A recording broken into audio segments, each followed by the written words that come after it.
pessoas que estão aqui assistindo a nossa TV Alerj.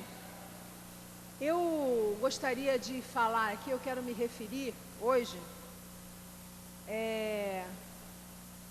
mais uma vez, coisa que venho fazendo aí, eu acho que ao longo dos últimos 3 anos, mas mais uma vez eu queria falar sobre o Comperj. E parece que agora existe uma conjuntura favorável a se falar do Comperj. Não é à toa que o Fantástico e o Jornal Nacional, nessas últimas semanas, e o Jornal Globo, nessas últimas semanas, têm feito reiteradas matérias discutindo o Comperj. E acho que essa discussão sobre o Comperj, que começa a tomar um determinado corpo na imprensa, tem a ver com uma determinada conjuntura que nós estamos aí apreciando, digamos assim, uma conjuntura que tem a ver com o debate em Brasília da CPI da Petrobras. E aí, já de início, eu queria dizer, e acho que tenho legitimidade para falar sobre isso, que não quero fazer um debate colocado à vista de uma disputa eleitoral ou da formação ou não de uma CPI em função de uma disputa eleitoral PT, PSDB e outros agentes. Quero falar aqui com a legitimidade de quem vem há 3 anos, pelo menos, acompanhando o debate do Comperj, e que fico feliz que, nesse momento, exista um olhar para o que está acontecendo em Itaboraí, o que está acontecendo com os moradores da cidade de Itaboraí, o que está acontecendo com os operários que estão trabalhando dentro daquela fábrica, e também o que está acontecendo com as empresas que estão trabalhando lá dentro do complexo petroquímico. Antes de falar dessa questão em si, eu queria alertar para a situação atual, a situação dos trabalhadores. Todo mundo sabe aqui que eu acompanhei a greve, que eu venho sempre falando aqui, eu procuro historiar, mostrar os fatos, enfim, as coisas que estão acontecendo. Então, nessas últimas semanas, houve uma demissão em massa. Acabou a greve, as empresas começaram um processo de demissão em massa.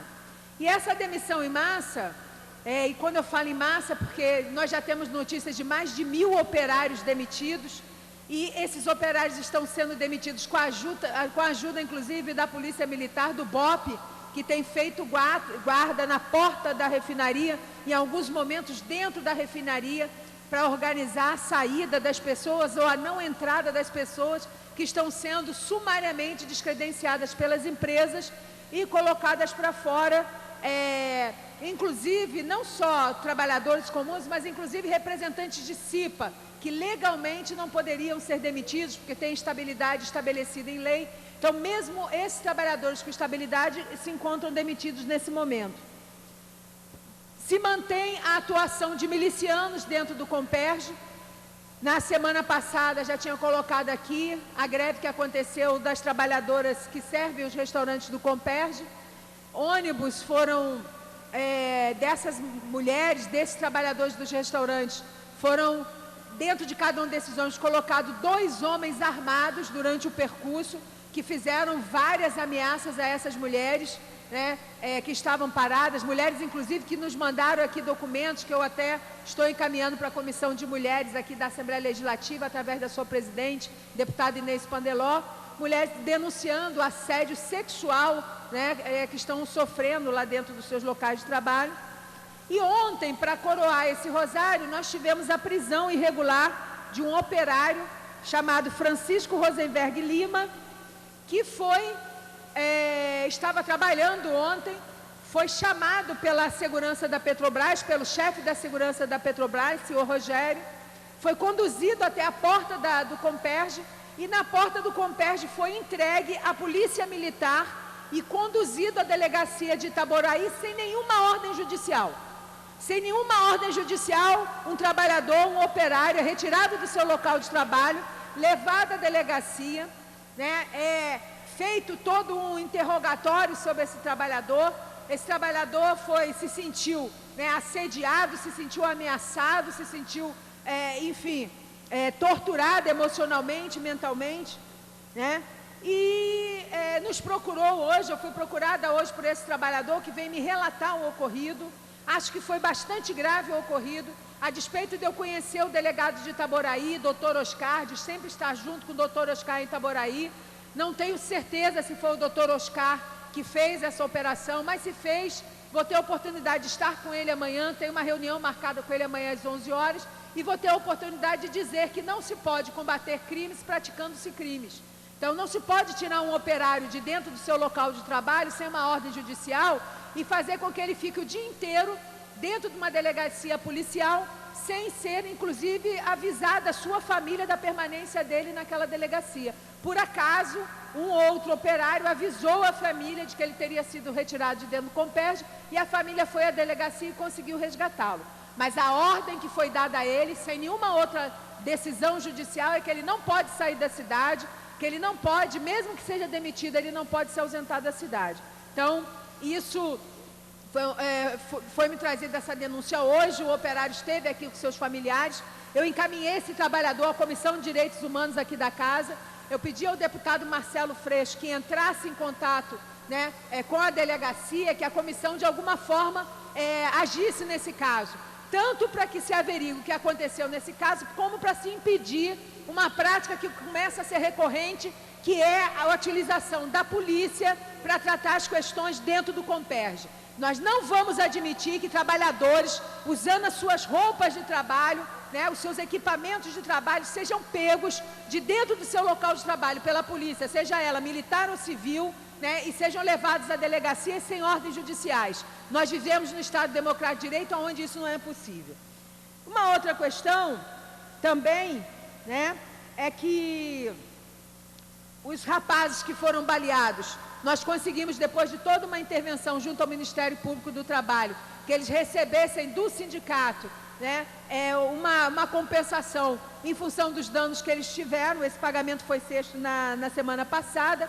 E amanhã às 11 horas, como eu já disse aqui, eu vou estar com o delegado, com o doutor Oscar, aonde eu entregarei ao delegado, né, uma prova que me foi apresentada, né, que vai servir para que nós cheguemos aos mandantes e aos executantes da tentativa de homicídio que foi praticada contra os dois operários. Nós temos uma prova que me foi entregue e que amanhã estarei entregando ao delegado em Itaboraí, ao Ministério Público Criminal em Itaboraí, né, que é uma prova bastante robusta em relação à tentativa de assassinato dos dois operários, do Franciélio e do Felipe. Operários esses, aliás, que até agora, apesar da Petrobras ter ido à grande imprensa dizer que estava cuidando deles, resolvendo a questão, até agora a Petrobras ainda não fez nenhum contato, nem com ele, nem com seus familiares. Até agora eles não receberam nada, né, das verbas que deveriam ter sido recebidas por conta da falência da ECMA, no caso da Petrobras ser a responsável solidária, né, na medida que ela é responsável pela terceirização e a quarteirização dentro do complexo. Agora, essa verdadeira situação que existe, essa verdadeira crise que existe dentro do Comperj, tanto que existia na época da greve, como que continua existindo hoje, com a presença de polícia, com a ação das seguranças internos, com as crises dentro do canteiro, né, com a retirada de contingentes de 2, 3 mil trabalhadores por parte da polícia, colocando esse pessoal ônibus, ou seja, essa operação, essa balbúrdia que está existindo, na verdade, né, ela é um pano de fundo, na verdade ela é a tentativa de se mostrar para fora, para a opinião pública e para a população, um Comperj, aonde a crise desse Comperj seja depositada nos trabalhadores, seja depositada nos operários, seja depositada no sindicato, que é sim responsável, que é um sindicato que nós já identificamos, que trabalha assim junto com a patronal, que não resolve, que não está a serviço dos interesses dos operários, mas que também está sendo utilizado para construir esse pano de fundo que se quer colocar na frente. É um pano de fundo que se quer colocar na frente. Porque qual é a verdadeira situação hoje do Comperj? Deputado Luiz Paulo estava falando aqui agora da questão da crise da Petrobras, da CPI, da compra irregular da usina em Passadina, mas eu não sei se as pessoas prestaram atenção, né, na matéria do Jornal Nacional, que tem uma questão da matéria do Jornal Nacional que é muito sintomática. Quando o Comperj foi construído, em 2008, quando começou o processo do Comperj, um vídeo institucional da Petrobras, né, que está na internet até hoje, dizia que o empreendimento custaria 8,4 bilhões de reais. segundo eles, seriam 3 reduques. O presidente Lula, junto com a prefeita de São Gonçalo, na época, Aparecida Panicé, fez um ato de lançamento da pedra fundamental e nesse ato disse que o complexo custaria 6,5 bilhões de reais. E a matéria da Rede Globo, ela diz, né, que esse complexo inicialmente custaria 16 bilhões de reais e que hoje já estaria em 31 bilhões de reais. Essa questão, né, esses dados, essas informações, eles têm que ser checados. De alguma forma tem que ser checados. Por quê? Nós estamos tratando de bilhões, de 6 bilhões, que inicialmente se custaria, né, seria o valor desse complexo. Passou a 16 bilhões em 2012, quando a imprensa noticiou isso, teve uma crise dentro do governo, que o secretário Júlio Bueno teve que vir à imprensa se explicar, e quem quiser ver é só puxar aí, no ano de 2012, que isso está na grande imprensa, se explicar por que tinha passado para esse valor tão alto. E agora, do nada, na matéria da Rede Globo, no Jornal Nacional, né, já está aí uma nova cifra, que são 31 bilhões de reais, quando alguns afirmam, né, que só tem 38% da obra construída, a Petrobras diz que são 68% da obra construída, né, e o prefeito da cidade, né, Elio, que é o prefeito de Itaboraí, vem a público dizer, né, da sua decepção, na medida em que houve uma mudança de estratégia, que nós teríamos um complexo petroquímico que agora virou uma refinaria. Isso é muito maior do que Passadina. O que estão discutindo em Brasília para fazer uma CPI de uma refinaria que custaria 40 não sei quantos milhões de dólares e que foi comprada por 2 bilhões, é pinto, é brincadeira frente ao que é o complexo petroquímico aqui em Itaboraí. A discussão aqui é muito maior, as cifras são muito maiores, os valores são muito maiores, principalmente se nós formos ver qual era a estratégia inicial. No início, o debate que era colocado pela Petrobras e pelo governo é que existia um desequilíbrio na balança comercial, porque o petróleo brasileiro é um petróleo bruto, é um petróleo que alcançava um valor pequeno no mercado internacional. O Brasil exportava petróleo a valores pequenos e importava produtos, né, petroquímicos a valores maiores. Isso causava um desequilíbrio.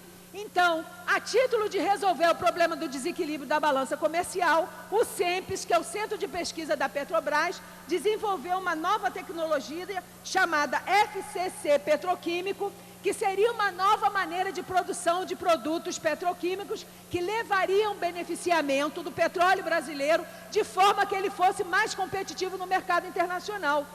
Então, a expectativa era de que você teria anualmente um retorno de cerca de 2 bilhões de reais, o que faria que existisse esse equilíbrio com uma nova tecnologia, você construindo um complexo, onde você teria, né, digamos assim, uma produtividade que garantisse um retorno impecável. Então, isso tudo foi para o ralo. Isso tudo não está existindo. Não existe equilíbrio de balança comercial nenhuma. Não existe beneficiamento de petróleo bruto nenhum. Não existe nova tecnologia nenhuma. As obras estão, né, à metade.